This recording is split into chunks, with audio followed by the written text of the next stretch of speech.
Nestes días tan duros para o país, o primeiro que queríamos facer é transmitir todo o noso apoio e a solidaridade cas familias e cas amizades das víctimas, das persoas falecidas nestes días tráxicos no mar, e tamén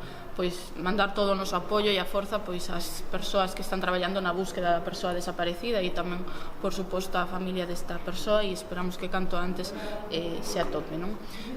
Despois entendemos que ante situacións extraordinarias teríamos que ter medidas e mecanismos neste Parlamento para falar das cuestións que verdadeiramente nos ocupan a todas a mente nestes momentos. Entonces entendemos que a Comisión de hoxe de Pesca debería ter a posibilidade de debatir sobre esta cuestión, non debatir sobre esta cuestión, sino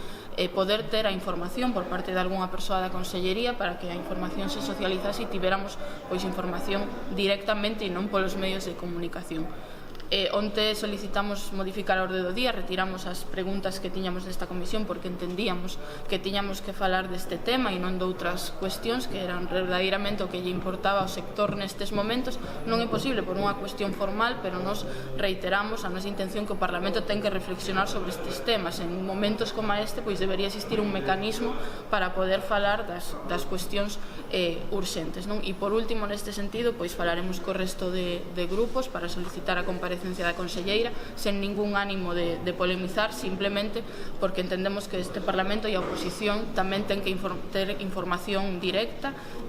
e simplemente con este ánimo constructivo e para poder socializar. E, por último, creo que todas temos na cabeza as familias e as amizades destas persoas e volver a mandar todo o noso apoio e todo o ánimo.